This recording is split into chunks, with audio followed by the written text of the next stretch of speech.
what I want to talk about is why do small solar systems not work as well as we'd like them to work. Let me just talk about, we heard about India and Indonesia and Bangladesh. Kenya, East Africa, Kenya probably 300,000 solar home systems, and a million car batteries out there, and actually they're not working as well as we would like them to work. So what's up here? Well, okay, we know what a solar home system is. I think Damian went through it. You've got the solar panel, you've got the charge controller, you've got the battery, you've got your appliances and lights, and it's part of the lingo now in development. It wasn't when we started 20 years ago, but now solar home systems are accepted, and solar is accepted as an off-grid technology for lighting the developing and the developed world. But the small systems, and I'm talking about below 1 kilowatt, below 500 watts, they fail a lot. People are unhappy with the systems, and it's giving solar a bad name. In Kenya, a lot of the policymakers aren't happy with solar because they view it as not, it's not going all the way. Let's just go and give people grid.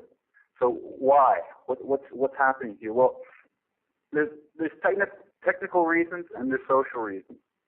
And the technical reasons is we really have poor design. There's people trying to get off the counter and get the equipment out the door, make the sales. There's a lot of lack of thought about what the system's going to be used for. I think sizing is a real issue because people buy what they can afford. They can't afford a full system, so that instead of buying a 50-watt module, they buy a 10-watt module or a 15-watt module. So then, in the installation side, we have people not, we see all kinds of funny things. We see people using speaker wire. We see people leaving out charge controllers. So installation is poor a lot of times, and people don't match the components properly. They put in a big inverter and a small module. So those are technical reasons.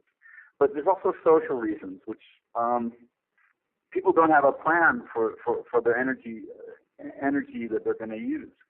There's poor consumer understanding of the technology. And you can look at that. People buy a big color TV and then they hope that a solar can run it.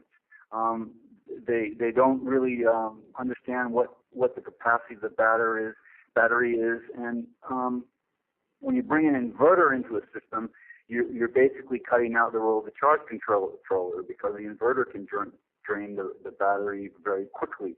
So when consumers don't understand the technology they're using, they can really cause the solar systems to fail. And then the final one is load creep. Someone comes and designs a proper system that, you may be a 4-light radio system with a 20-watt module or so, and then the consumer adds more appliances it's called load creep. They just add more and more appliances without thinking about it, without increasing the size of the system. So this is why systems fail. And solar is complicated. Grid electricity works, but small solar systems aren't are much more complicated than grid electricity. So you've got a little bit of electricity, and it's more complicated. With a grid, you've got the single power source. You plug it in. With PV, you have your PV module, you have your battery. So there's two power sources, and some people will use a gen set with that too. But you have multiple power sources, so it's not just one power source. Very limited amounts of power. Less than 100 watt hours for a large 200 watt peak system. 1,000 watt hours isn't very much power. With grid electricity, you don't even really have to think about it. How many watt hours do you use when you boil some water in a kettle? Well, you probably use 100, 200 watt hours right there in 10 minutes boiling water in a kettle. So consumers don't think about that. With small solar, you have using 12 volts, and so there's a possibility of voltage drop. So if you do a long wire run, you're going to have problems in the light because the voltage drop reduces the output of the light. In 230 volts AC or 110 volts AC, there's no danger of voltage drop in standard appliances. So grid electricity then again wins on that one. For solar, you really have to choose your appliances carefully. And even your rural people in Africa and Asia, they have a lot of choices of appliance now.